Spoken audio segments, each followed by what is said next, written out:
ceramahnya Assalamualaikum Bang Bang Zuma. Juma. Lanjut Bang Zuma. Waalaikumsalam warahmatullahi wabarakatuh. Saya boleh tanya balik? Enggak, bentar dulu dong, kan belum Oh, bentar dulu. selesai. Oh, bentar dulu. Kan saya mau mualaf, ajarin saya, bimbing saya menjadi Islam, kan gitu. Oh, itu Kan gini, alasan Bang itu. Juma. Nah, silakan. Alasan untuk tidak ditanyai itu salah satunya.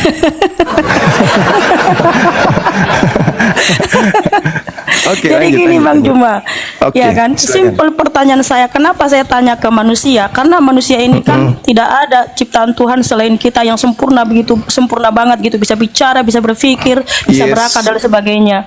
Nah Yes. makanya dari tadi yang saya tanya simpel saja, di mana tertulis dalam Quranmu Allah menciptakan manusia masa keberapa? Tapi panjang sekali penjelasannya. Tapi nggak apa-apa. Kan kalau 6 nggak saja, nggak masa, apa-apa. kan 6 masa. Saya Iya, jelaskan masa sudah 6 keberapa? masa. Manusia Masa ke-6 diciptakan kan masa tadi aku keberapa? katakan. Di mana tertulis itu masa ke-6?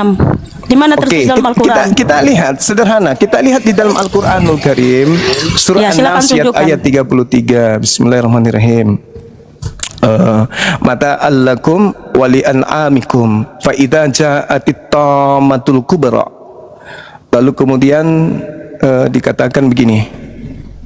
Wal arda ba'da dzalika dahaha akhraja minha ma'aha wa mar'aha. Artinya setelah bumi dihamparkan, darinya lah kemudian bumi ini mengeluarkan air dan menyediakan tempat penggembalaan.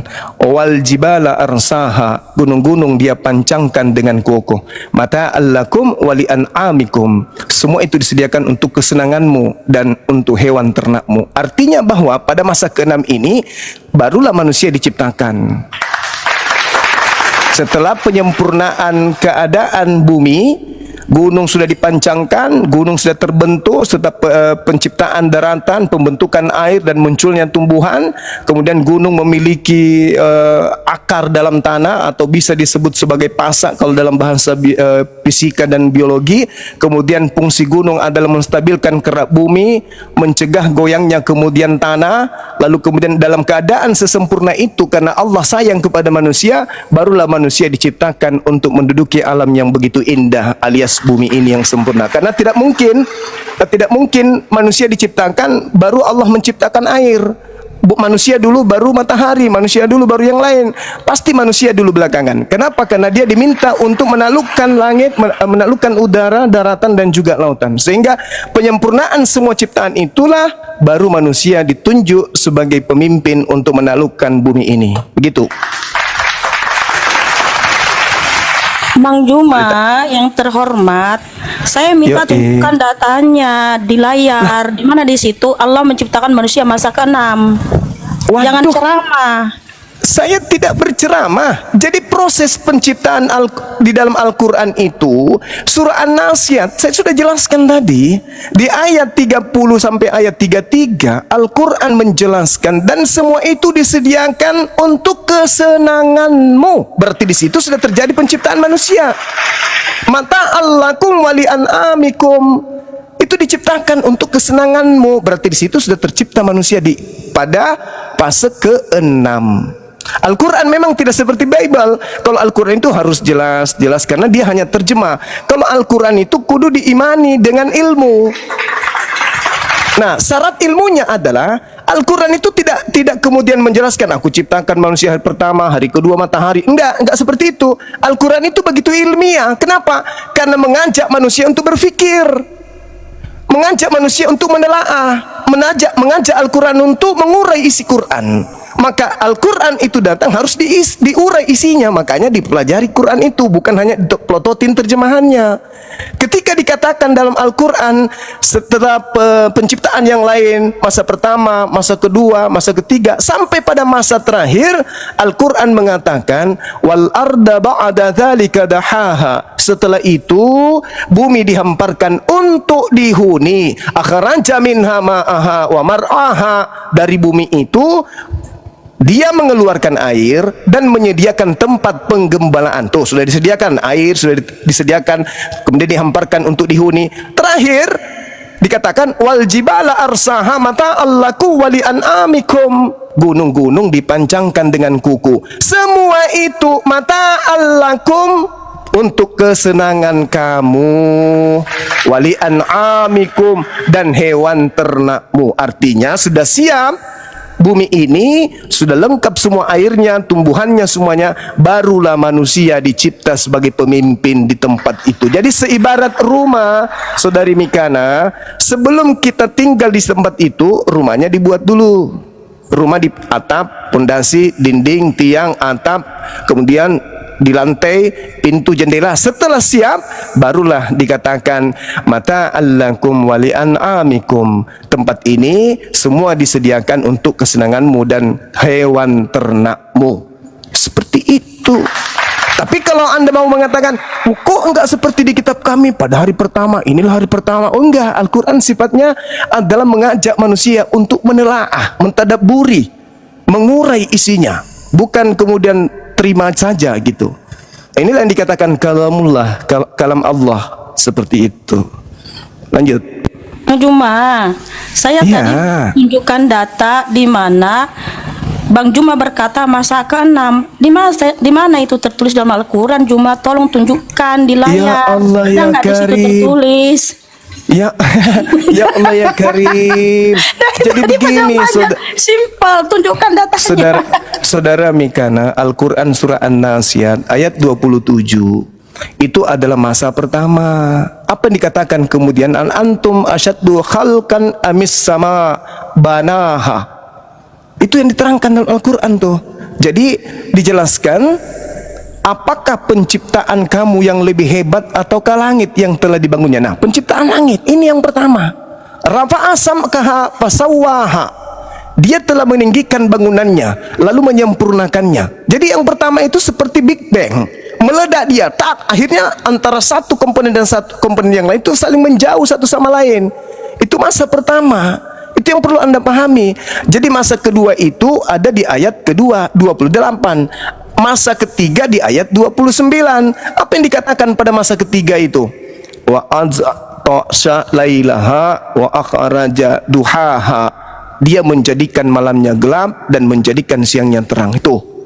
Itu hari ketiga, masa ketiga penciptaan matahari. Paham tidak sampai situ? Sedangkan kalau berbicara masa keempat, di ayat keempatnya, di ayat ke-30-nya, Allah Subhanahu wa taala menjelaskan setelah itu bumi dihamparkan, wal arda ba'da dzalika dahaha. Itu masa keempat. Masa keempat itu adalah masa di mana bumi itu sudah muncul. Yang tadinya tidak ada. Dahulu kala terjadi tumpukan kemudian antara matahari dengan sebuah komet. Jadi ada tabrakan antara matahari dengan komet yang menyebabkan sebagian massa matahari itu terpental keluar dan pecahan dari matahari inilah yang menjadi bumi. Begitu. Jadi adanya ledakan besar inilah yang menyebabkan kemudian terpisah-pisah antara satu dengan yang lain sehingga menjadi komponen-komponen yang terpisah, Pluto, Mars, Jupiter, dan juga bumi. Nah, kita sekarang berada di bumi. Itulah yang diterangkan dalam Al-Quran pada masa keempat. Masa kelima, ayat ke-31. Di situ dikatakan adanya evolusi yang terjadi di bumi. Akhraja minha ma'aha wa mar'aha. Darinya bumi itu dikeluarkan kemudian air. Jadi bumi ini mengeluarkan air dan menyediakan tempat penggembalaan. Itulah yang disebut evolusi. Dari tidak ada air menjadi air. Di sanalah tumbuh-tumbuhan. Karena adanya unsur ini, itu masa kelima. Masa keenamnya, setelah itu terjadi sudah ada tumbuh-tumbuhan, sudah ada ikan di lautan, ada burung di daratan, barulah manusia diciptakan. Bukan manusia dulu, baru kemudian kelaparan, setelah kelaparan diciptakanlah kemudian tumbuh-tumbuhan, diciptakanlah kemudian ikan. Enggak, semua sudah disiapkan dulu, baru manusia hari ke-6. Itu Al-Quran menjelaskan itu. Seperti itu. Tapi kalau sekali lagi, kalau Anda minta keterangan, itulah hari pertama, itulah hari kedua. Oh tidak, karena ini bukan cerita manusia. Ini firman Allah yang harus ditelaah dengan ilmu. Bukan dengan seperti terjemahan itu. Nah, sedangkan dalam kitab Kejadian, matahari lebih dulu, siang dan malam lebih dulu, baru ada matahari. Kalau di Islam enggak. Kalau di Islam matahari itu bersamaan dengan cahayanya. Makanya dikatakan bahwasanya terciptanya matahari itu pada hari di mana Allah mengatakan masa. Tidak seperti di tempat Anda itu dikatakan sebagai apa ya? Inilah, itulah Allah melihat yang terang itu baik, maka diciptakan terang. Jadilah terang. Kemudian jadilah gelap. Nah, mataharinya nanti di hari keempat. Gimana itu? Kalau di Islam, matahari itu diciptakan pada masa ketiga, bersamaan dengan adanya siang dan malam. Nah, kalau di Kristen siang dan malam lebih dulu, mataharinya nanti hari keempat kalau nggak salah. Gimana itu ceritanya? Ada siang malam, matahari nggak ada. Bisa nggak itu, Saudari Mikana? Oke, Bang Juma, simpel pertanyaan saya, tapi dari tadi Bang Juma tidak menunjukkan data. Tapi nggak apa-apa kalau nggak tunjukkan data. Oke, yang kedua, bukti Al-Quran validasi surah bahwa Allah itu An-Nasyat. pencipta. Yang kedua pertanyaan saya, karena tadi Bang, mohon maaf ya, menurut saya Bang Juma nggak menunjukkan data. Cuma Oke, yang saya kedua, tambahin lagi data Al-Hijr ayat 19 sampai 26. Mikana tolong dibuka dan dibaca biar jangan menanyakan Bang Zuma memaksa supaya Bang Zuma salah bicara. Bang Zuma sesuai dengan ayat Al-Hijr ayat 19 sampai 26. Ingat itu? Iya, Karena silakan terjadi itu buka dan dikarenakan bacakan, Bang. evolusi alam. Oke? Bukannya kami itu bukannya kami nggak tahu, kami tahu semuanya di sini. Kami mendengar kata Bang Zuma di sini. Betul Bang Zuma, lanjutkan Bang Zuma. Dan ingat ya Mikana, di ayat ke-19 sampai ke-26 kamu telah di situ dan tidak ada kesalahan Al-Qur'an. Tidak ada manusia diciptakan setelah alam semesta ini belum jadi. Terang sebelum ada, manusia sudah ada. Kan lucu ini. Ya.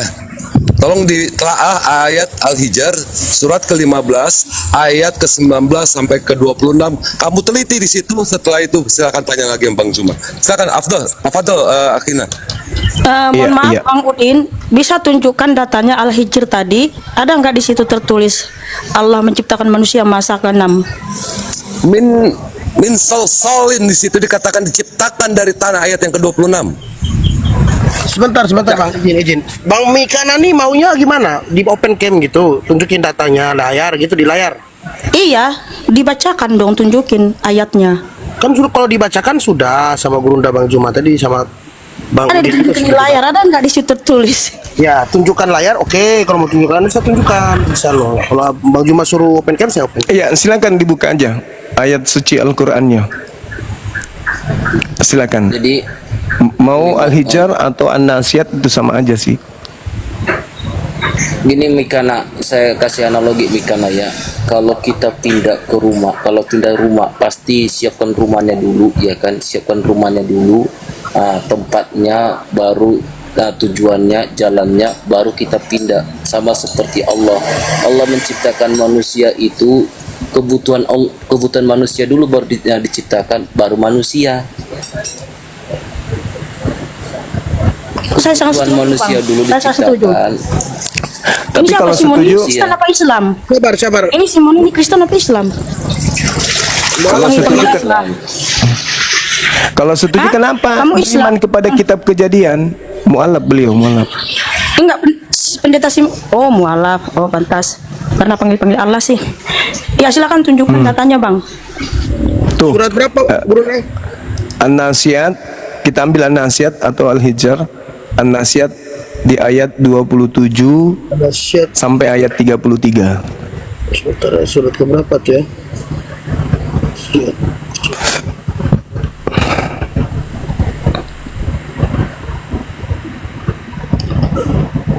An-Nasyat itu surah keberapa ya? Sebentar.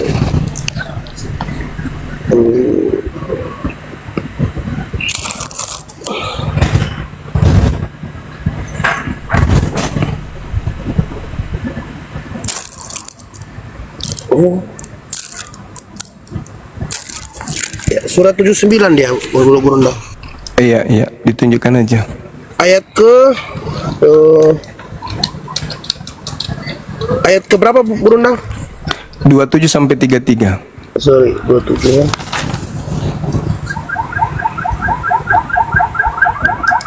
Iya. Benar nih ya, Bang Juma ya? Iya. Ayat 27 diterangkan, "Antum asyaddu khalqan amis sama banaha." apakah penciptaan kamu yang lebih hebat ataukah langit yang telah dibangunnya? Tuh, langit dulu tuh yang dicipta kemudian oleh Allah. Di masa yang pertama, masa di mana periode ini pertama kali terbentuk dari ledakan besar yang disebut Big Bang. Dan itu ilmu pengetahuan tidak menolak itu. Dari ledakan besar ini kemudian terbentuklah awan debu atau dukhan dalam Al-Quran. Ketika dukhan ini apa istilahnya ya, berkondensasi sambil berputar dan memadat, maka disitulah kemudian terbentuk unsur hidrogen, di mana unsur hidrogen sendiri inilah yang menumpuk sehingga kita mengatakan ini adalah langit. Nah, terbentuknya helium atau reaksi inti sebagai atom hidrogen dalam ilmu IPA yang pernah kita pelajari, inilah yang kemudian yang dikatakan oleh manusia bumi sebagai langit hari ini, yang lebih tinggi gitu. Yang juga di dalam kitabnya orang Yahudi dikatakan, apakah benar Tuhan akan diam di bumi, sesungguhnya langit yang meliputi seluruh langit pun tidak akan dapat memuat engkau. Nah, langit yang dimaksud di sini itulah yang dikatakan dalam Al-Quran sebagai dukhan, lapisan-lapisan awan debu yang kemudian menebal sehingga terdapat unsur hidrogen di dalamnya. Seperti itu. Itu hari pertama. Terus hari kedua, ayat 28. Rafa asam kaha pasawaha, meninggikan bangunannya. Jadi antara benda-benda itu terpisah. Terpisahnya antara bumi dengan langit dan planet-planet yang lain yang tadi menjadi materi baru ketika terjadi benturan antara matahari dengan komet itu. Jadi dikatakan bahwa proses pengembangan dan penyempurnaan di dalam Al-Quran yang ditunjukkan tadi, An-Nazi'at ayat 28 ini, ketika dikatakan Allah meninggikan bangunan, itu memberi pemahaman kepada kita dalam ilmu sains bahwa alam kita ini itu mengembang, galaksi-galaksi saling menjauh, dan langit yang tadinya menyatu itu semakin meninggi. Sedangkan di dalam Al-Quran surah An-Nazi'at ini, kata menyempurnakan itu memiliki arti bahwa alam kita ini tidak semata terbentuk, melainkan sebuah proses evolusi atau evolutif. Apa itu? Berfase dia, berepisode atau bertahap. Itu. Jadi tidak sekaligus. Meskipun dikatakan dalam Al-Quran, innama amruhu idza arada syai'an ayaqula lahu kun fayakun, tapi semuanya itu berproses. Berproses dia penciptaan alam semesta ini karena mencapai kepada titik kesempurnaan. Nah, pada saat titik sempurna itu terakhir kali, barulah diciptakan manusia ini. Seperti itu. Nah, kalau di kitab Kejadian ada tumbuh-tumbuhan, mataharinya nggak ada. Itu tertolak oleh akal, ilmu sains, nggak bisa. Tertolak oleh sains. Nah, mataharinya nanti hari keempat. Gimana ceritanya? Hari ketiga sudah ada bibit-bibit tumbuhan, sudah tumbuh-tumbuhan, tapi belum ada matahari. Kemudian dikatakan di hari kedua ada cakrawala, ada cakrawala sudah nampak di langit. Kemudian sudah ada siang dan malam, tetapi matahari belum ada. Di hari pertama bahkan sudah ada terang. Gimana itu? Sudah ada terang di hari pertama, tetapi matahari nanti di hari keempat. Ini sulit. Amburadul Sulit. sudah ya. Lagi ini amburadul ceramahnya ya. Bang Juma. Sulit diterima itu. Lagi nggak ceramahnya ini. Wah, bukan ceramah, kita mengurai, ini ilmu. Ini materi lama Pertanyaan soalnya. saya tapi nggak bisa jawab pakai data gitu. Tunjukkan pakai data gitu. Ini karena Saudari, surat Al-Hijr ayat ke-19 sampai ke-26 dibaca dulu, baru boleh tanya Bang Zuma lagi, gitu loh. Dibaca dulu aja ya. Iya, tadi yang dibaca itu ada nggak di situ Allah menciptakan manusia masa ke-6? Ayat ke-19 sampai 26 itu sesuai dengan penjelasan Bang Zuma. Bang Zuma nggak keluar dari Al-Quran, betul itu semua. Di ayat Al-Hijr ayat 19 sampai ke-26. Al-Hijr itu surat ke-15. Tolong dibaca dulu, baru Anda bertanya. Kalau orang bertanya setelah dia membaca itu lumrah. Tetapi membaca aja belum, bertanya mulu. ibaratnya orang yang nggak sekolah nanya-nanya terus. Tolong ya, Mencari tolong kayak Bang. gitu ya. Biar Bang elegan Udin. gitu diskusi kita. Maklum Ya Bang, dibacakan Udin. aja datanya, Biasa Bang. gitu. Oke, nggak apa-apa. Oke, yang kedua, Tadi sudah Bang Juma. loh. Bang Juma, Bang Udah Juma. sudah. Tadi Mikana. Bang Juma. Kalau Ya. betul Allah itu pencipta, siapa lagi nabi yang mengkonfirmasi bahwa Allah itu pencipta Lah, selain Muhammad? ya Allah ya Karim. Seluruh nabi mengatakan bahwa Tuhan itu pencipta alam semesta, Khalik, sang Khalik itu pencipta. Sang Khalik itu Mana pencipta. lagi yang mengatakan bahwa Allah itu pencipta selain Muhammad? Allah Subhanahu wa taala menjelaskan di dalam Al-Qur'an, "Isqala lahu rabbuhu aslim, qala aslamtu lirabbil alamin." Ini ucapan siapa? Ini ucapan Nabi Ibrahim alaihissalam. Aku berserah diri kepada Allah, Tuhan seluruh alam. Al-Qur'an surah Al-Baqarah ayat 131. Isqala lahu rabbuhu aslim, qala aslamtu lirabbil alamin. Aku Nabi Ibrahim berserah diri kepada Allah, kepada pencipta alam semesta. Lalu kemudian keturunannya bagaimana? Keturunannya mengatakan, Qulu amanna billah wa ma unsila ilaina wa ma unsila ila Ibrahim wa Ismail wa Ishaq wa Yaqub wal asbati wa ma utiya Musa wa Isa. Ma utiya nabiyuna min rabbihim la nufarriqu baina ahadin minhum wa nahnu lahu muslimun. Keturunan daripada Nabi Ibrahim itu semuanya menyembah kepada pencipta alam semesta yang saya katakan tadi di ayat sebelumnya, bahwasanya Nabi Ibrahim berserah diri aslamtu li rabbil alamin, kepada Tuhan pencipta alam semesta. Nah, Tuhan yang pencipta alam semesta inilah yang kemudian disebut oleh Al-Quran, alhamdulillahi rabbil alamin, segala puji bagi Allah Tuhan semesta alam. Itu. Nah, wujudnya bagaimana? Tidak bisa kita sampaikan wujudnya Tuhan itu bagaimana.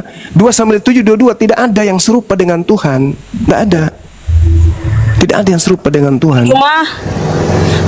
Bang Juma, tadi Ya. Bang Juma bilang Ibrahim. Apakah Ya. Al-Quran itu tulisan Nabi Ibrahim? Oh, jadi Nabi Muhammad sallallahu alaihi wasallam itu datang kepadanya Roh Kudus mengajarkan tentang berita-berita gaib yang pernah terjadi. Nabi Muhammad tidak melakukan penyelidikan. Nabi Muhammad buta huruf, dia nggak ngerti bahasa Ibrani, dia ngerti bahasa Yunani, bahasa Aram. Seketika bahasa gaib, berita gaib datang kepadanya berupa ilham, berupa wahyu. Apa yang sampai kepadanya itu yang disampaikan. Terlepas benar atau tidaknya, kitalah manusia yang sekarang ini yang penuh dengan ilmu pengetahuan, dengan alat yang canggih untuk meneliti Al-Quran ini benar apa tidak. Termasuk tentang kejadian 6 masa tadi. Kalau Nabi Muhammad itu bukan Nabi, dari mana Nabi ku tahu tentang proses penciptaan ini? Nabi Muhammad tidak membaca kitab Kejadian. Dan kalaupun Nabi Muhammad menyusun Al-Quran berdasarkan kitab Kejadian yang dimiliki oleh orang Kristen, maka Al-Quran juga akan salah, karena tidak mungkin ada siang dan malam, matahari belum ada. Nah, sedangkan yang disifati, yang diajarkan Nabi Muhammad yang tadi saya jelaskan, tidak ada sama sekali tabrakan antara masa pertama, kedua, ketiga sampai ke-6. Berbeda dengan kitab Kejadian. Inilah kemudian saya katakan, bagaimana mungkin seorang Nabi Muhammad 1400 tahun silam bisa mengetahui tentang hal-hal tersebut, sedangkan tak ada materi di sana yang bisa digunakan sebagai alat. Berbeda dengan Imperium Romawi, berbeda dengan peradaban orang Yunani, Mesir, India. Mereka jauh lebih dulu beradab dalam ilmu peradaban pengetahuan dibandingkan orang bangsa Arab, disebut bangsa jahil. Malah orang Yahudi menyebutnya bukan bangsa, bukan umat, tapi orang yang buta huruf, orang yang jahil, orang-orang Arab itu. Tapi dari sana kemudian muncul cahaya yang menerangi ilmu pengetahuan sehingga seluruh alam semesta itu matanya terbelalak. Oh, bisa Nabi Muhammad tahu ini? Seperti itu, Saudari Mikana. Nabiku tidak melakukan penyelidikan Iya, sebagaimana Bang Juma. utusan. Iya, gimana? Artinya nggak ada tulisan atau pengakuan dari Ibrahim bahwa Allah itu yang menciptakan. Lah, Bukankah kemudian Nabi Ibrahim bahwa ini, Allah itu sang pencipta, Bang Juma? Kalau betul Allah itu sang pencipta. bukankah Nabi Ibrahim sendiri di dalam Al-Quran menyatakan aslamtu li rabbil alamin? Sudah kujelaskan tadi kan, Nabi Ibrahim berserah diri kepada Allah, Tuhan semesta alam. Tuhan semesta alam itu cuma satu, yang disembah oleh Nabi Ibrahim, Nabi Abraham kalau dalam pandangan Yahudi. Apakah Nabi Muhammad harus melakukan penyelidikan dulu? Sedangkan Nabi Muhammad tidak mengetahui siapa itu Nabi Ibrahim, siapa itu Nabi Musa, siapa itu Nabi Isa, apa itu Torah, apa itu Injil. Masih kalian ragukan. Apalagi kalau Nabiku melakukan penyelidikan. Gitu loh. Sedangkan kalau di kitab saudara kan melakukan penyelidikan, tapi salah semua. Gimana dong? Oke, Bang Juma, pertanyaan saya simpel. Siapa lagi Nabi yang mengakui bahwa Allah itu sang pencipta selain Muhammad? Karena Kan tadi kalian sudah- meyakini Al-Quran itu kan dari Nabi Muhammad, walaupun kalian mengakui dan mempercayai bahwa beliau menerima wahyu dari Allah melalui Jibril. Tetapi pertanyaan saya, ini kan dari satu nabi yang kalian akui nabi kalian.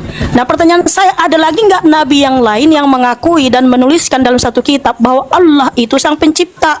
Kalau hanya dari satu orang, patut dipertanyakan. Tapi kalau Oke. dari satu orang, pasti sah dan benar. Nah, pertanyaan Oke. saya, siapa lagi nabi yang mengakui bahwa Allah itu sang Oke. pencipta? Baik, kitab kami itu cuma satu, Saudari Mikana, Al-Quranul Karim. Am kuntum syuhada is hadar Ya'qubal maut is qala li banihi ma ta'buduna min ba'di qalu na'budu ilahaka wa ilaha abaika Ibrahim wa Ismail wa Ishaq ilaha wahida wa nahnu lahu muslimun. Apakah kamu menjadi saksi saat maut akan menjemput Yakub? Ketika kemudian Yakub berkata kepada anak-anaknya, apa yang kalian akan sembah sepeninggalku wahai anak-anakku? Mereka anak-anak Yakub kemudian menjawab, kami akan menyembah Tuhanmu, Tuhan nenek moyangmu, yaitu Tuhan Nabi Ibrahim, Tuhannya Nabi Ismail, Tuhannya Nabi Ishak, yaitu Tuhan yang Maha Esa, dan kami berserah diri kepadanya. Jelas kok. Apa masih perlu kami belajar kitabnya agama lain? Enggak perlu. Quran kami sudah lengkap. Nabi-nabi terdahulu menyembah kepada pencipta langit dan bumi, yang dikatakan ilaha wahida, Tuhan yang satu, yaitu yang ahad. Kami tidak perlu lagi kitab-kitab lain. Mau ada pengakuan dari nabi-nabi lain, ya itu urusan di luar agama kami. Kami beriman kepada Quran, bahwa para nabi sebelum Nabi Muhammad sudah menyatakan diri kepada keturunan mereka. Mereka menyembah kepada Allah, ilaha wahid, wa nahnu lahu muslimun. Dan mereka semua adalah muslim. Kan itu real. Apakah Yesus menyembah kepada hakikat pencipta langit dan bumi? Ya, Rabbus samawati wal ardh. Apakah Yesus menyembah kepada yang maha suci? Ya, subhanahu wa ta'ala. Apakah dia menyembah yang maha tinggi? Ta'ala, betul. Apakah dia menyembah yang maha suci? Jelas. Al-Quddus, yang merajai. Al-Malik, pasti dia menyembah yang maha raja. Nah, kami menyebutnya Allah, mereka mungkin menyebutnya Hashem, atau menyebutnya Elohim, atau menyebutnya Yotevave, atau menyebutnya Adonai, atau mungkin mereka menyebutnya Yahweh. Wallahu alam bisawab. Yang pasti kami menyadari bahwa Al-Quran mengajarkan Tuhan yang kami sembah adalah Tuhan yang disembah Yakub dan anak-anaknya, yang disembah Nabi Ibrahim dan anak-anaknya. Terlepas saudari saya mau percaya, ya silakan. Tidak percaya, la ikraha fiddin, tak ada paksaan. Yang pasti, andaikan saja Nabi Muhammad Panjang lagi, mengajarkan Bang Juma. Ya, silakan. Masih panjang lagi. Silakan. Bang Juma Silakan. kebanyakan ceramah. Iya, Yang ditanya kebiasaan. apa, jawabnya apa. Yo, silakan. Bang Juma, artinya nggak ada bukti validasi Bentar, bahwa izin Mikana, nanti ditanya balik ya. Nah, sementara tadi Bang Juma mengatakan bahwa Yakub menyembah Allah. Yakub itu bangsa mana, Bang Juma? Yakub itu anak dari Ishak. Iya, bangsa mana dia Yakub itu? Mesopotamia kayaknya. Saya tidak ngerti dia bahas Yakub itu bangsa berubah mana. nama menjadi Israel. Nah, Iya tahu kalau di itu. mana literasi dari Israel Yakub menyembah Allah? Lah, jadi Tuhan yang Maha Esa itu siapa rupanya? Allah itu Maha Suci. Literasi dari Allah itu Israel Maha bahwa Tinggi. Yakub menyembah Allah. Lah, gimana Loh, ceritanya? tunjukkan datanya kalau Yakub orang Israel menyembah Allah. Oke, coba Anda lihat di dalam Yesaya 5 nomor 16. Yesaya 5 nomor 16. Yang mereka sembah itu subhanahu wa ta'ala. Maha Suci Maha Tinggi. Kami menyebutnya Allah, mereka menyebutnya apa? Hashem. Jelas itu. Oh, jadi di situ ada Allah. Lah, Allah Maha itu Tinggi, Maha Suci itu kan gelar, bukan proper name. Yes. Itu jabatan sifatnya. Ya, betul. Kalau Allah kan, betul Allah kan sekali. nama diri. Allah kan nama diri, proper name. Oke, saudariku Mikana. Di mana Kalau di Anda situ Nabi Yakub menyembah Allah, karena Allah itu proper name sesuai bahasa Arab. menyembah ilah yang maha ahad, ilaha wahidah. Kami umat Islam diperkenalkan namanya dengan nama Allah. Orang-orang terdahulu mungkin mereka menyebutnya Elohim, tetapi dalam kaidah Islam Allah sudah menyatakan diri, memilih orang-orang Yahudi, memilih Bani Israel. Di dalam Al-Quran sudah dijelaskan bahwa Allah telah memilih mereka, 12 suku dari Bani Israel. Al-Quran surah Al-Ma'idah yang menjelaskan itu. Artinya bahwa ketika kami dituntut, di mana orang Yahudi menyebut Tuhan mereka dengan sebutan Allah, kami tidak menemukan di dalam kitab mereka kata Allah. Di dalam kitab mereka kata Allah itu kami dia tidak kenapa temukan. Bang Juma mengatakan Yakub menyembah Allah, sementara Nah, sekarang di permasalahannya kitab saya mengatakan 28, itu. 16 Yakub itu menyembah Yahweh, bukan Ya, kitab Allah. saya mengatakan menyembah Allah. Walaqad akhadallahu mitsaqa bani Israil wa ba'atsna minhum 12 naqiban wa qala Allah inni ma'akum. Nabi Muhammad diberitakan, wahai nabiku, sebelum aku mengutus engkau, aku dulu pernah memilih Bani Israel. Dulu pernah aku mengangkat 12 pemimpin di antara mereka. Lalu aku berkata kepada mereka, inni ma'akum. Itu iman kami. Kata Quranku, Allah pencipta langit dan bumi dulu pernah memuliakan, pernah mengangkat, pernah kemudian menyanjung Bani Israel. Tetapi mereka mengingkari perjanjian-perjanjiannya dengan Tuhan kami, sehingga Allah kami murka kepada Bani Israel. Nah, sekarang Anda mengatakan nih, mana di dalam kitabnya orang Yahudi disebut Allah? Sekali lagi saya katakan, kalau Anda mencari di dalam kitabnya orang Yahudi hari ini, kami tidak menemukan itu. Lalu apakah kemudian gugur iman kami? Tidak, karena iman kami Al-Quran, bukan kitab Tanakh, bukan perjanjian lama. Mereka kemudian bisa menyebutnya Hashem, silakan, itu iman mereka. Tetapi kami menyebutnya Allah. Ketika mereka mengingkari, tidak ada kok dalam kitab kami sebutan Allah itu nggak ada kok. Ya sudah, berarti Tuhanmu Tuhanmu, Tuhanku Tuhanku. Lakum dinukum waliyadin, kan gitu. Tetapi yang pasti kami beriman, walaqad akhadallahu mitsaqa bani Israil wa ba'atsna minhum 12 naqiban wa qala Allah inni ma'akum. Dulu aku benar-benar mengambil perjanjian dengan Bani Israel. Aku telah mengangkat 12 orang pemimpin di antara mereka. Lalu Allah berfirman kepada mereka, aku bersama kalian, inni ma'akum. Sungguh jika kamu mendirikan salat, menunaikan zakat, beriman kepada utusan-utusanku, dan membantu mereka, serta kau pinjamkan pinjaman yang baik, pasti akan aku hapuskan dosa-dosamu, dan aku masukkan engkau ke dalam surga. Maka siapa yang kufur ingkar di antaramu setelah yang demikian itu, sungguh dia telah sesat dari jalanku yang lurus. Tuh, dalam Quran tuh.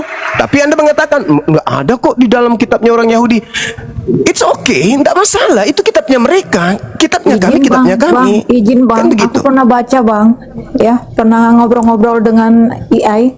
Kalau Nabi Ibrahim itu di dalam Taurat perjanjian lama, Tuhan memperkenalkan dirinya sebagai Al-Sadai atau yang Maha Kuasa. Seperti Tuhan kita, ada kan nama Tuhan kita sifatnya adalah Maha Kuasa. Iya, betul, seperti betul. itu bang. Iya, makanya orang-orang, cuman kita nggak mau masuk ke dalam. Sebenarnya teman-teman saya Yahudi itu mengakui bahwa Yod-Heh-Vav-He itu adalah Allah, dan Yod-Heh-Vav-He itu bukanlah nama, tapi itu adalah hanya gelar. Yod-Heh-Vav-He. Nah, kemudian dalam Islam, ketika Nabi Muhammad itu datang, Al-Quran ini diwahyukan untuk seluruh umat manusia termasuk Bani Israel. Al-Quran surah Al-Ma'idah ayat 15. Ya ahlal kitab. Apa maksudnya? Wahai Bani Israel, qad ja'akum rasuluna yubayyinu lakum katsiran mimma kuntum tukhfuna minal kitab wa ya'funa an katsir. Qad ja'akum minallah nuru wa kitabum mubin.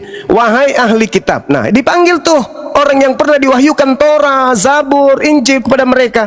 Sungguh Rasulku Nabi Muhammad telah datang kepada kalian. untuk menjelaskan banyak hal dari isi kitab suci yang kamu sembunyikan. Tuh. Dan membiarkannya sebagian untuk tidak dijelaskannya. Sungguh telah datang kepadamu cahaya, yaitu Nabi Muhammad, dan kemudian kitab suci yang menjelaskan, yaitu Al-Quran. Yahdi bihi man ittaba ridwanahu subulas salam wa yukhrijuhum minaz zulumati ilan nur biizni wa yahdihim ila siratal mustaqim. Dengan Al-Quran itu aku Tuhanmu menunjukkan kamu wahai ahli kitab kepada jalan yang aku ridai, yaitu jalan keselamatan, dan aku Tuhanmu mengeluarkan dari berbagai kegelapan menuju kepada cahaya dengan izinku, dan menunjukkan kepada kalian jalan yang lurus dengan Al-Quran. Jadi orang Yahudi yang dulu diberi kitab diseru oleh Tuhanku untuk menuju kepada Islam. Al-Quran surah Al-Ma'idah ayat 15 ayat 16. Itu yang ada dalam Islam. Jadi ketika saudari saya mengatakan, loh orang-orang dulu kok tidak memanggil ini? Ya, itu karena Anda menggunakan kitab mereka. Tapi kitab saya memberikan konfirmasi bahwa Tuhanku dulu pernah memilih mereka, nenek moyang mereka. Tapi sayangnya nenek moyang mereka itu pembangkang. Dan itu maaf, di dalam Ulangan 34 Musa pun menerangkan itu. Sedangkan aku masih ada sama kalian. Kalian sudah menampakkan kemudian kedegilan ketegaran tengkukmu kepada Tuhan, apalagi nanti setelah aku tak ada. Kemudian Yesus juga mengatakan dalam Matius 23 dari data 1 sampai 39, Yesus mengutuk mereka. Engkau adalah keturunan ular-ular, engkau adalah keturunan ular beludak. Bagaimana mungkin kau melepaskan diri dari hukuman api neraka? Tidak mungkin, kata Yesus. Dan semua ini akan ditanggung oleh angkatan jahat ini. Maka malah Yesus mengatakan di data nomor 3-nya, Matius 23. Iya betul, nomor 3. Nomor 2, nomor 3. Bang Juma, jangan curhat. Bukan curhat. Saya mengatakan yang sebenarnya karena tertulis di kitab saudara. Yesus mengatakan orang Farisi, ahli kitab, ahli Taurat sudah menduduki kursi Musa. Jangan kau mengikuti mereka. Dengarkan ucapan mereka, tapi jangan kau ikuti perbuatan mereka. Kenapa? Karena mereka hanya mengatakan tentang Taurat, tapi mereka tidak mempraktekkan. Yeremia 8 nomor 8, pena palsu telah membuat Taurat itu menjadi palsu, menjadi rusak. Nah, Al-Quran dong yang harus kami jadikan acuan. Sekarang kalau kami minta, mana kitabnya Nabi Musa? Ada yang bisa menunjukkan? Tidak bisa. Ada yang menunjukkan kitab Injil yang Yesus ajarkan? Tidak ada. Mazmur, kitabnya Daud, ada yang bisa menunjukkan? Tidak ada. Cuman terjemahan demi terjemahan, kita nggak tahu dari mana. Validnya bagaimana? Siapa yang memiliki otoritas untuk mengatakan itu benar, itu salah? Sedangkan Al-Quran, dari sejak Nabi Muhammad diwahyukan Al-Quran sampai hari ini, tervalidasi, legitimasinya jelas. Seperti itu, saudari Mikana. Lanjut. Juma, pertanyaan saya cuma simpel 2 tadi, gak ada satupun data yang abang tunjukkan. Lalu apa bukti validasinya kalau Allah itu sang pencipta? Kebanyakan Bang Juma malah ceramah dan juga singgung-singgung kitab saya terjemahannya tadi. Oke, saudara Mikana. Begini, kalau kita melihat pertanyaan Anda ini, Anda menginginkan kemudian Al-Quran itu harus sama seperti yang ada di dalam. Tidak, itu tujuan saya. Karena saya orang berakal, terus pasti saya harus cari tahu dong, apa bukti validasinya kalau Allah itu yang menciptakan. Lah, pencipta langit dan bumi itu kan sang Khalik. Kan Khalik, pencipta langit dan bumi kan itu sudah pasti Tuhan. Dan Tuhan yang menciptakan langit dan bumi ini, kami menyembahnya. Namanya Allah. Orang Yahudi menyembah pencipta langit dan bumi. Mereka menyebutnya Yod-Heh-Vav-Heh. Sama-sama kami menyembah pencipta langit dan bumi. Sekarang antara Yahudi, Islam, ada nggak berbeda dalam hal penyembahan kepada objek yang kami sembah? Nggak ada. Cuman penamaan. Mereka bahasa Ibrani, kami bahasa Arab. Wa min qablihi kitabu Musa imama wa rahma. Wa hadza kitabu musaddiqul lisanan Arabiyyah yunziral ladina zalamu wa busyra lil muhsinin. Sebelum Al-Quran telah ada kitab Musa sebagai imam, sebagai anutan, sebagai penuntun dan rahmat. Al-Quran ini yang datang kepadamu Nabi Muhammad adalah kitab yang membenarkan kitab-kitab sebelum Al-Quran ini. Datang kepadamu dalam bahasa Arab untuk memberi peringatan kepada orang-orang yang zalim dan memberi kabar gembira kepada orang-orang yang muhsin, yang menggunakan akal. Al-Quran datang kemudian dalam bahasa Arab, sedangkan kitab-kitab terdahulu datang kepada kaumnya masing-masing dalam bahasa kaumnya masing-masing. Nah, sedikit. Kalau kami nih menyembah hakikat yang tak serupa dengan makhluk, orang Yahudi menyembah hakikat yang tak serupa dengan makhluk. Di luar makhluk pasti khalik, di luar ciptaan pasti pencipta. Sedangkan mohon maaf, Kristen menyembah anak Maria, ciptaan itu. Itu satu. Yang kedua, orang Kristen mengambil terjemahan kitabnya orang Yahudi. Yod-He-Vav-He, Hasem, Yehova, Adonai, Elohim, mereka sebut. Tetapi ketika dipakai oleh orang Kristen dalam bentuk bahasa asli di terjemahan pertama menggunakan bahasa Septuaginta, bahasa Greek, apa yang mereka tuliskan di sana? Theos. Kalau saya balik bertanya, tolong tunjukkan nabi mana yang menyembah Theos. Anda akan berat. Padahal Anda mengambil terjemahan kitabnya orang lain. Mana nabi-nabi menyembah Theos? Ada enggak? Oke, Bang Juma gini. Ya, panjang kali lah Bang ini bicara, udah kalau dibukukan udah satu buku. Saya kan yang ditanya. Iya, Yang tunjukkan ditanya kan data saya. Bang itu. Nggak usah kan sana ke sini. Nah, gini Bang Juma, ya kan. Kalau Bang Juma mengatakan yang disembah oleh orang Yahudi sama dengan disembah Muhammad atau orang bangsa Arab, itu nggak mungkin, karena semua nabi-nabi dari Israel tidak pernah menyembah yang namanya Allah. Sebab di dalam kitab mereka, tulisan mereka 1 Tawarik 16 ayat 26, semua ilah bangsa-bangsa adalah berhala, tetapi hanya Yahweh lah sang pencipta. Keluaran 23:13 bahwa tidak boleh menyebut nama ilah-ilah lain, sementara Allah adalah nama ilah lain, nama sesembahan bangsa Arab penduduk negeri Mekah. Jadi dari mana dasar abang mengatakan semua nabi-nabi dari Israel atau orang Yahudi menyembah oknum yang sama itu Allah? Itu nggak mungkin Bang Juma. Bang Juma itu bermimpi. Makanya Bang Juma, nggak ada bukti validasi bahwa Allah itu sang pencipta, dan tidak ada nabi-nabi lain yang mengkonfirmasi bahwa Allah itu sang pencipta selain Muhammad.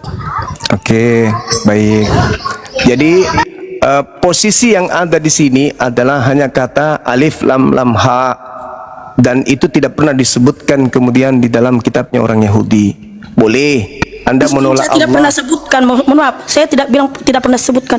Kalau yang kata Allah, kosa kata Allah ada Bang Juma, Yosua 24 ayat 26 dalam bahasa Ibrani, di situ hak Allah. Nah, hak Allah itu deowak, pohon besar. Nggak mungkin orang Yahudi menyembah pohon yang namanya Allah. Oke, Ya kan? baik. Nah, jadi Tapi sayangnya Saudari Mikana, hak Allah di situ itu menggunakan ain, bukan menggunakan alef dalam bahasa Ibrani. tapi bacanya kan hak Allah, bacanya Ya, Allah.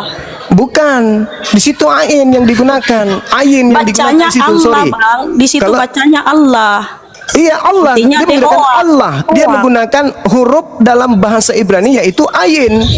Ain bukan alef. Kalau alef itu alif. Kalau ain sama dengan ain dalam bahasa huruf hijaiyah. Jadi beda. Allah dengan Allah itu berbeda. Nah, itu yang Anda harus pahami.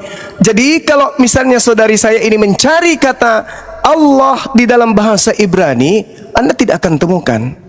Betul, Anda akan mengatakan kesimpulan bahwa sembahan orang Arab, orang Islam dan orang Yahudi itu berbeda. Kenapa?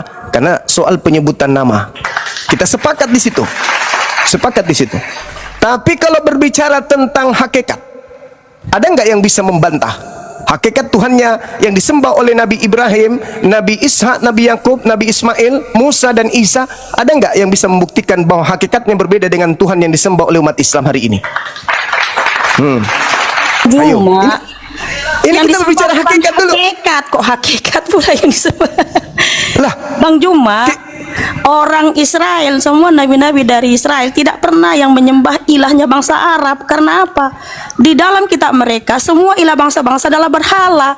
Nggak mungkin dia menyembah ilahnya bangsa Arab, Bang. Oke. Jadi gini, saudari Mikana, Nabi Muhammad itu datang di abad ke-7. Seakan-akan ketika nabi-nabi Bani Israel itu sesama dengan Nabi Muhammad. Di situ kelirunya Anda.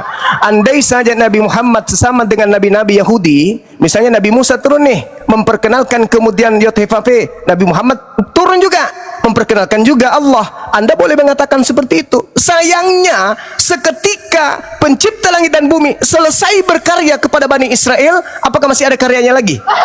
Nggak ada. Seketika kerajaan diambil kepada bangsa Yishmael, turunlah kemudian wahyu kepada Nabi Muhammad. Anda boleh mengatakan, oh beda.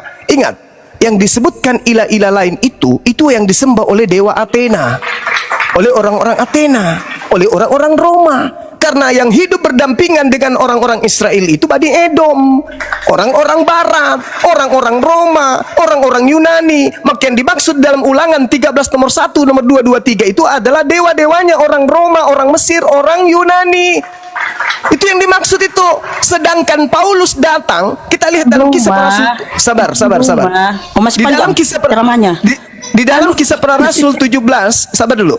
Kisah para rasul 17 nomor 19, 20, 21, 22, 23 yang diperkenalkan Paulus sampai diajarkan oleh Belanda masuk di Nusantara ini, begitu juga orang Portugis, itu adalah dewa Athena yang disebut Agnostos Theos, yang mereka kemudian sebut setelah Paulus datang dengan sebutan Yesus Kristus. Itu dalil. Jadi saya sering melihat saudari Mikana ini, Yesus itu adalah Yesua adalah Allah atau Yotepapi atau Yahweh. Saya ketawa melihat itu. Kenapa? Karena sebenarnya yang kalian panggil Yesus di gereja itu adalah dewa Romawi. Itulah yang disebut ilah-ilah lain. Sedangkan Nabi Muhammad datang di abad ke-7. Tidak ada lagi Nabi yang datang kepada Bani Israel. Maka ketika dikatakan, akulah Tuhan Israel, akulah Tuhan keturunan Israel, pertanyaan orang berakal muncul. Apakah Tuhannya Yahudi bukan Tuhannya orang Mekah? Bukan Tuhannya orang Indonesia? Bukan Tuhannya orang Jepang? Panjang lagi nih. Aku tanya dulu. Ketika orang Israel, ketika orang Israel menyembah pencipta alam semesta, apakah Tuhan pencipta alam semesta bukan dia yang menciptakan Mekah? Jawab dulu. Ini gimana nih? Jawab dulu. 1 Tawarik 16 ayat 26. Semua ilah bangsa-bangsa, nggak terkecuali ilah bangsa Arab. Udah jelas di situ, semua ilah bangsa-bangsa adalah berhala, tetapi hanya Yahweh lah yang telah menjadikan langit. Nah, sekarang pertanyaan saya, bentar. Di mana bukti tulisan tangan Rabi Saul mengubah nama Yesua HaMashiach menjadi Yesus Kristus? Silakan tunjukkan buktinya. Oke, baik. Jadi begini, saudari, begini. Ketika Anda membaca kitab Tawarik, kalau nggak salah itu tertulis kurang lebih 700-800 tahun sebelum Masehi. Nah, sekarang begini. Apakah Nabi Muhammad juga udah selesai dulu. Di mana buktinya Rabi Saul mengubah nama Yesua HaMashiach menjadi Yesus Kristus? Tulisan tangan langsung Rabi Saul. Oke, Rabi Saul tidak pernah mengganti itu. Tetapi saudari Mikana, terus kenapa kamu bilang Rabi Saul yang dihelenisasikan namanya Paulus itu mengubah nama Yesus HaMashiach menjadi Yesus Kristus, memanggil nama Yesus Kristus? Jelas. Mana datanya? Datanya? Oke, di mana datanya Rabi Saul? Rabi Saul yang nama dihelenisasikan Rasul Paulus mengubah nama Yesua HaMashiach menjadi Yesus Kristus atau memanggil Yesus Kristus. Saya tanya dulu. Kitab pertama Paulus itu bahasa Aram atau bahasa Yunani? Saya minta data, tunjukkan datanya. Rabi Saul mengubah atau menyebut nama Yesua HaMashiach menjadi Yesus Kristus. Saya tanya dulu. No, tunjukkan data dong. Kamu membawa narasi itu, kamu harus pertanggungjawabkan narasimu. Pertanggungjawabkan narasimu, Bang. Bang Juma, pertanggungjawabkan narasimu, Bang. Saya bertanya nih, oke, kamu diam. Saya tanya dulu yang lain. Al-KTP, original teks kitab Paulus itu bahasa Ibrani atau bahasa Yunani? Bahasa Yunani, Bruna. Udah. Paulus menulis suratnya dalam KTP. Al-KTP tunjukkan tulisan tangan Rabi Saul menulis dalam. Sabar. Paulus menulis suratnya. Dengar. Paulus menulis suratnya kepada 13 jemaat Korintus, Galatia dan seterusnya ini, itu dalam bahasa Ibrani kah atau bahasa Yunani? Makanya tunjukkan datanya. Bisa menulis dalam bahasa Yunani. Saudari Mikana, abad ketiga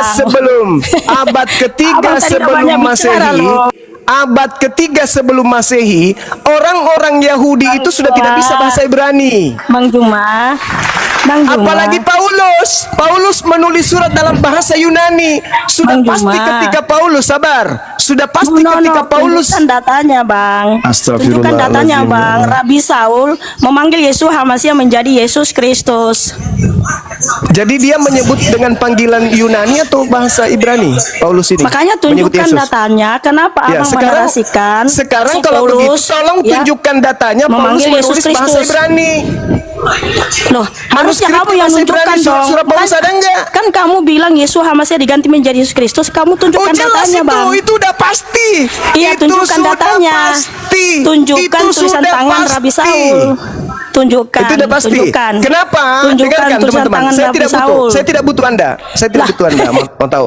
Saya tidak butuh Anda mau tahu atau tidak mau tahu. Yang pasti orang semua pada tahu Bible original teksnya bahasa Yunani, dan tidak mungkin dalam bahasa Yunani ada nama Yosua Hamasia. Sudah pasti Yesus Kristus.